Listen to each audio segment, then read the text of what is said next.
morning to all of you. Welcome back to our channel Study and Success Point. Study and Success Point. आज का हमारा topic शुरू होने वाला है प्रियम्बल, भारतीय संविधान की, इंडियन कॉन्स्टिट्यूशन के प्रियम्बल, उद्देशिका, प्रस्तावना। आज का हमारा टॉपिक शुरू होने वाला है प्रस्तावना, भारतीय संविधान की प्रस्तावना। डेफिनेशन पूछी जाए तो जो अपना इंडियन कॉन्स्टिट्यूशन है ना, इंडियन कॉन्स्टिट्यूशन मतलब भारतीय संविधान, कॉन्स्टिट्यूशन, इंडियन कॉन्स्टिट्यूशन का है कंक्लूजन है, ये कंक्लूजन है, मीन्स निचोड़। भारतीय संविधान का निचोड़ क्या है? प्रस्तावना को कहा जाता है। प्रस्तावना, ये प्रस्तावना कहाँ से ली गई है? जवाहरलाल नेहरू था, जवाहरलाल नेहरू ने एक उद्देश्य प्रस्ताव दिया था। उद्देश्य प्रस्ताव कब दिया था? 13 दिसंबर 1946 को ये प्रस्ताव दिया था। और इसने अपनी रिपोर्ट कब सौंपी थी? इसने अपनी रिपोर्ट 21 जनवरी 1947 को सौंपी थी। सॉरी 22 जनवरी 1947 को इसने अपनी रिपोर्ट सौंपी थी। 13 जनवरी 1946 को अपनी तीसरी बैठक हुई थी विधानसभा की, थर्ड बैठक। कब हुई थी थर्ड बैठक? 13 दिसंबर 1946 को हुई थी। दूसरी कब हुई थी? 11 दिसंबर 1946 को। 9 दिसंबर 1946 को फर्स्ट बैठक हुई थी। अभी हम चलते हैं आगे। तो ये उद्देश्य प्रस्ताव था ना, उद्देश्य प्रस्ताव, अभी देखो आगे चलो। ये जो उद्देश्य प्रस्ताव था ना, इसमें क्या बात कही गई थी? जो उद्देश्य प्रस्ताव है ना, इसमें जो ये अपना उद्देश्य प्रस्ताव था, इसमें क्या बात कही गई थी कि हम संविधान क्यों बना रहे हैं, हम संविधान क्यों बना रहे हैं। उद्देश्य प्रस्ताव में ये चीज थी, क्यों बना रहे हैं, ये चीज बताई गई थी। उद्देश्य कि हम संविधान किस लिए बना रहे हैं, क्या यूज होगा हमारा संविधान बनाने का। तो जो उद्देश्य प्रस्ताव था ना, इसको संविधान की प्रस्तावना की माँ भी कहा जाता है। उद्देश्य प्रस्ताव को, जो उद्देश्य प्रस्ताव है ना, उद्देश्य प्रस्ताव को प्रियम्बल की माँ भी कहा जाता है। अपना जो उद्देश्य प्रस्ताव था, इसको प्रियम्बल की माँ कहा जाता है, क्योंकि जो उद्देश्य प्रस्ताव में जो भी आदर्श प्रस्तुत किए गए थे, जो भी चीजें थी ना, जो चीजें थी वही चीजें प्रियम्बल में शामिल कर ली गई थी। इसलिए उद्देश्य प्रस्ताव को प्रियम्बल की माँ कहा जाता है। मेन चीज है वो उद्देश्य प्रस्ताव है। वो उद्देश्य प्रस्ताव में जो चीजें प्रस्तुत की गई थी ना, उन्हीं को प्रियम्बल में शामिल कर लिया गया था। अभी आगे चलते हैं।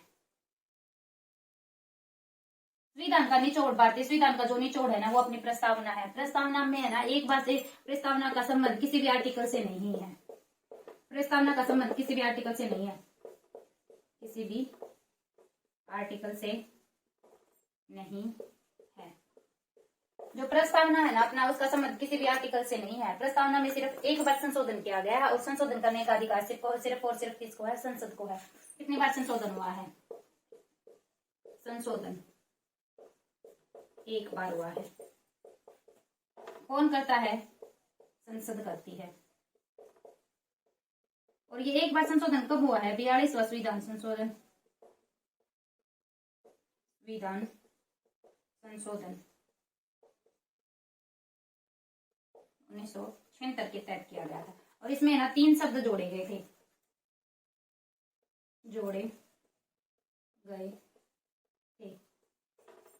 संशोधन कौन कितनी बार हुआ? एक बार। संशोधन करता कौन है? संसद करती है। कब हुआ था ये एक बार संशोधन? 42वां संविधान संशोधन 1976 के तहत 3 शब्द जोड़े गए थे। 3 शब्द कौन कौन से थे?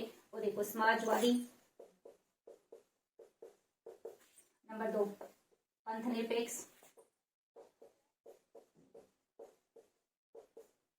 अखंडता। ये 3 शब्द जोड़े गए। अखंडता मतलब जिसे बांटा ना जा सके, या टुकड़े ना किया जा सके, टुकड़े जिसे बांटा ना जा सके और टुकड़े ना किए जा सके। और पंथनिरपेक्ष क्या होते हैं? सभी धर्मों को मानने वाला, सभी धर्मों को समान मानना। और समाजवादी क्या होता है? समाजवादी में ना पब्लिक वेलफेयर पे मैक्सिमम होता है, पब्लिक फेयर मैक्सिमम होता है। आगे चलो बताती हूँ मैं एक बार।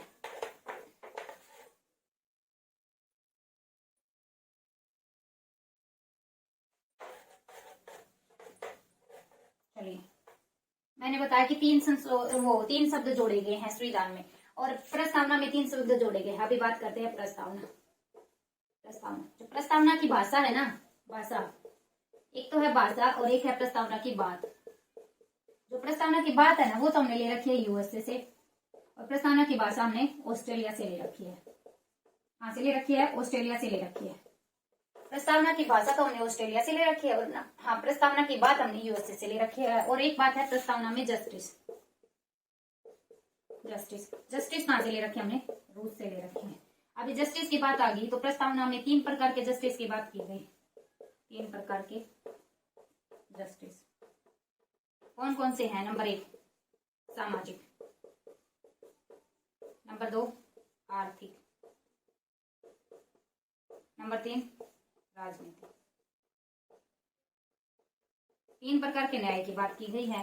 फिर 5 प्रकार की स्वतंत्रता की बात की गई है। 5 प्रकार की स्वतंत्रता, 3 प्रकार के तो न्याय की बात की गई है, और 5 प्रकार की स्वतंत्रता की बात की गई। 5 प्रकार की स्वतंत्रता कौन सी है? विचार, मतलब कोई भी दिमाग में आइडिया आ गया उस चीज का। फिर बाद में बात आती है कि अभिव्यक्ति, किसी के सामने मतलब अपनी बातें खुल के कहना। तीसरी बात है विश्वास। चौथा है अपना धर्म, और 5वां है उपासना। ये बात की उपासना। 2 प्रकार की समानता या असमता, समानता की कौन सी? प्रतिष्ठा एंड अवसर की समानता, की समानता। देखो, जो प्रस्तावना है, प्रस्तावना की भाषा हमने ऑस्ट्रेलिया से ले रखी है। बात है जो हमने यूएसए से ले रखी है। प्रस्तावना में जस्टिस दे रखे हैं, वो हमने रूस से ले रखे हैं। और 3 प्रकार के जस्टिस की बात की गई, इसमें सामाजिक, आर्थिक और राजनीतिक। 5 प्रकार की इसमें स्वतंत्रता दे रखे, विचार, कोई भी चीज सोचने विचारने की। फिर अभिव्यक्ति, मतलब अपने विचार किसी के सामने बताना, खुलकर बातें। फिर तीसरा विश्वास किसी में। चौथा मतलब धर्म, मानना, कुछ जौन सा धर्म मन में आए वो मानने की। फिर 5वीं उपासना, भक्ति की। मतलब 2 प्रकार की समानता दे रखी है, प्रतिष्ठा और अवसर की समानता। ये 2 प्रकार की समानता दे रखी है। चलो अभी आगे।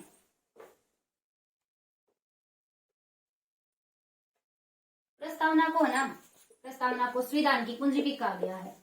संविधान की कुंजी, कुंजी भी कहा गया है।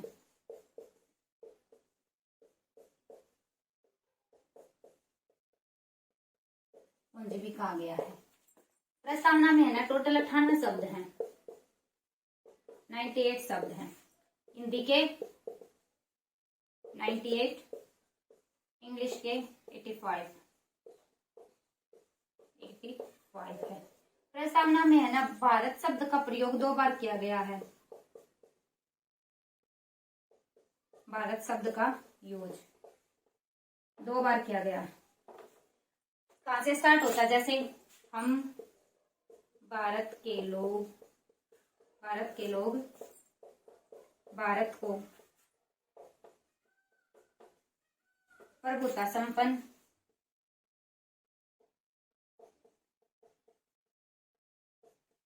समाजवादी, पंथ निरपेक्ष,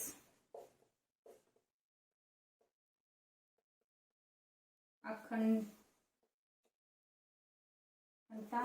और लोकतंत्रता समक गणराज्य बनाने का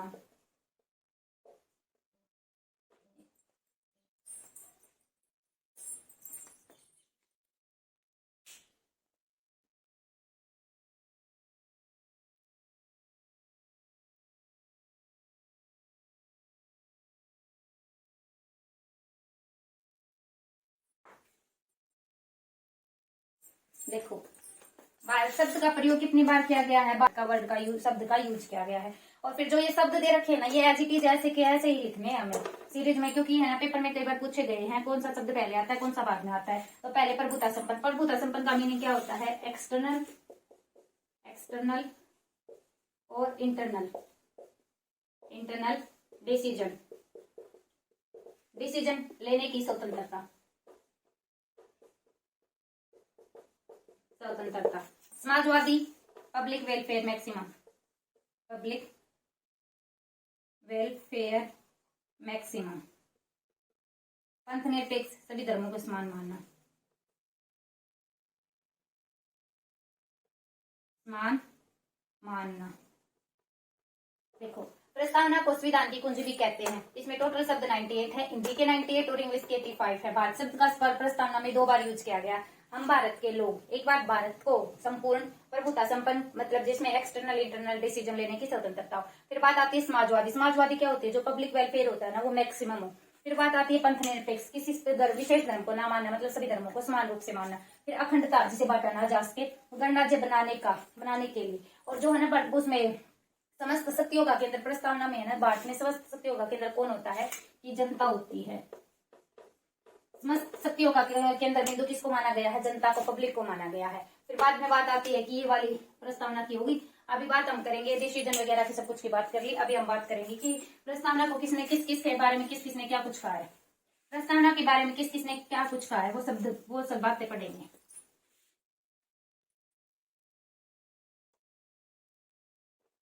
प्रस्तावना में है ना समस्त शक्तियों का केंद्र बिंदु किसको माना गया है? समस्त शक्तियों का केंद्र बिंदु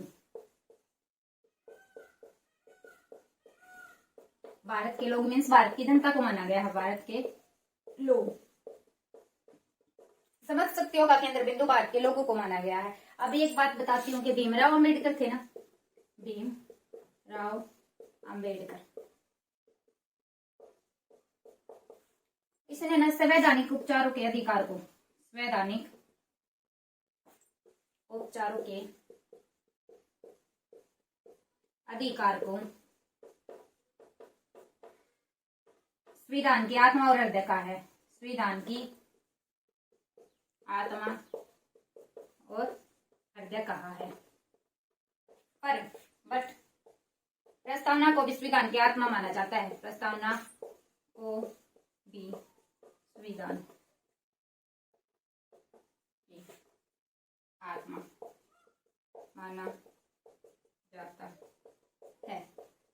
भीमराव अम्बेडकर ने तो संवैधानिक उपचारों के जो अधिकार थे ना उसको भारतीय संविधान की हृदय और आत्मा का है, पर ना प्रस्तावना को भी हम संविधान की आत्मा कहते हैं। अभी देखो किस किसने क्या क्या, किस किसके क्या क्या शब्द थे, किस किसने कुछ क्या कहा है संविधान प्रस्तावना के बारे में, मैं आप सबको वो बताती हूँ।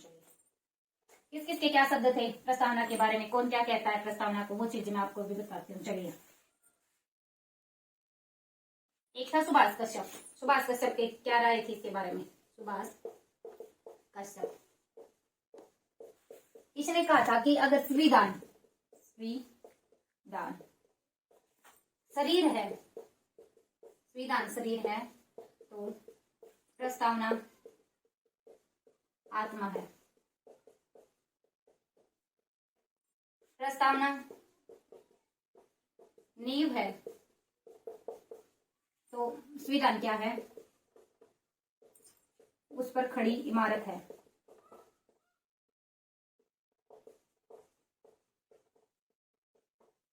देखो सुभाष कश्यप ने क्या कहा था? संविधान अगर शरीर है ना तो प्रस्तावना उसकी आत्मा है, और प्रस्तावना नींव है तो संविधान उस पर खड़ी एक इमारत है। ये तो इसने कहा था। भीमराव अम्बेडकर ने क्या कहा था कि है ना संवैधानिक उपचारों के अधिकार को संविधान का हृदय और आत्मा माना गया है। वैसे है ना प्रस्तावना को संविधान की कुंजी या संविधान की आत्मा कहा गया है। पर है ना भीमराव अम्बेडकर ने एक बात और कही थी। राव अम्बेडकर संविधान को एक पवित्र दस्तावेज कहा है इसने। संविधान को पवित्र दस्तावेज कहा है। संविधान को पवित्र दस्तावेज किसने कहा? भीमराव अम्बेडकर ने कहा है। फिर आगे की बात करते हैं हम के.एम. मुंशी की। के.एम. मुंशी ने क्या कहा है कि प्रस्तावना एक राजनीतिक जन्म कुंडली है। प्रस्तावना राजनीतिक जन्म कुंडली है, राजनीति की जन्म कुंडली है। प्रस्तावना को राजनीतिक की जन्म कुंडली किसने कहा है? के.एम. मुंशी ने। सुभाष चंद्र कश्यप ने क्या कहा है कि संविधान शरीर है तो प्रस्तावना आत्मा है, और प्रस्तावना नींव है तो संविधान उस पर खड़ी है। अलादी कृष्ण अय्यर,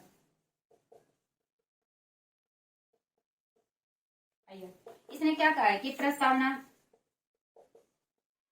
हमारे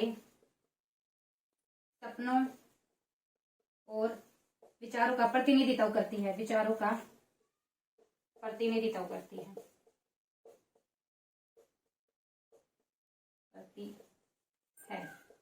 देखो सुभाष कश्यप ने कहा है संविधान शरीर है तो प्रस्तावना आत्मा है, प्रस्तावना नींव है तो संविधान उस पर खड़ी एक इमारत है।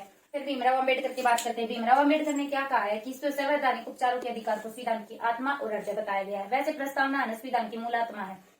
फिर बात करते हैं, एक बात और कही है भीमराव अम्बेडकर ने, संविधान का पवित्र दस्तावेज भी बताया, संविधान का पवित्र दस्तावेज भी कहा गया है। के.एम. मुंशी ने क्या कहा है कि प्रस्तावना है ना राजनीतिक जन्म कुंडली है। और फिर सर अलादी कृष्ण अय्यर ने कहा कि प्रस्तावना हमारे सपनों और विचारों का प्रतिनिधित्व करती है। ये सबके विचार थे। अभी आगे हम चलते हैं। 3 केस भी हुए थे। संविधान प्रस्तावना को संविधान का मूल अंग कब माना गया था वो चीजें मैं बताती हूँ। चलिए, जो प्रस्तावना है ना न्यायालय में परिवर्तित नहीं की जा सकती। न्यायालय में परिवर्तित मीन्स जबरदस्ती थोपी नहीं जा सकती, मतलब इसकी प्रकृति न्याय योग्य नहीं है।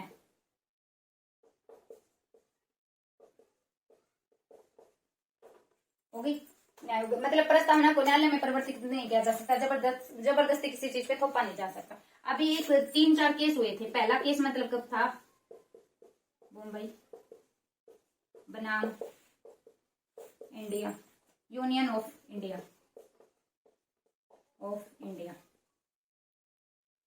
एक था बेरुगाड़ी।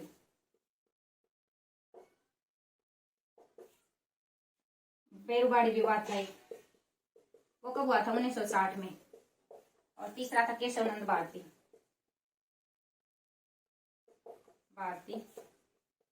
बनाम केरल राज्य, केरल वाद 1973 में।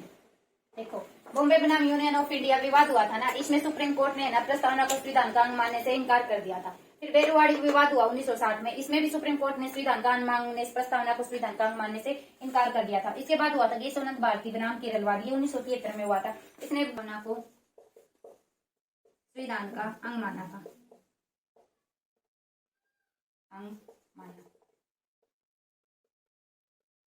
प्रस्तावना को संविधान का अंग माना था। किसने? केशवानंद भारती बनाम केरल विवाद ने। मूल ढांचे का सिद्धांत भी किसने दिया था? मूल ढांचे का सिद्धांत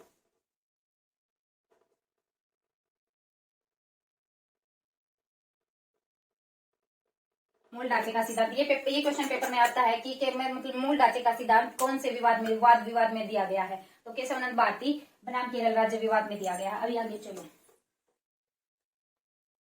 एक हुआ था गोलकनाथ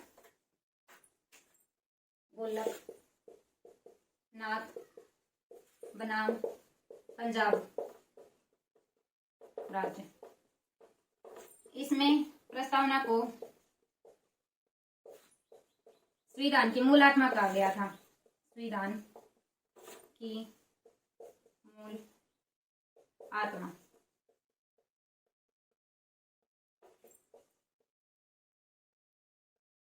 देखो बॉम्बे बनाम यूनियन ऑफ इंडिया विवाद हुआ था। उसमें क्या था कि मतलब जो प्रस्तावना को संविधान का अंग नहीं माना था सुप्रीम कोर्ट ने। फिर उसके बाद हुआ था कि उस बेरुगाड़ी विवाद हुआ था 1960 में, उसमें प्रस्तावना को अंग नहीं माना गया था। सुप्रीम कोर्ट ने संविधान को प्रस्तावना का अंग नहीं माना था। फिर तीसरा हुआ था हमारा केशवानंद भारती बनाम केरल राज्य 1973 में, उसमें संविधान को प्रस्तावना का अंग भी मान लिया गया था और ना मूल ढांचे का सिद्धांत भी उसी के थ्रू दिया गया था। फिर एक गोलकनाथ बनाम पंजाब राज्य हुआ था, उसमें प्रस्तावना को संविधान की मूल आत्मा कहा गया था। चलिए तो टॉपिक हमारा कंप्लीट हो गया। कल शुरू करते हैं मौलिक अधिकार, फंडामेंटल राइट्स। तो आज की क्लास अच्छी लगी हो तो like share and subscribe please. Thank you, have a nice day.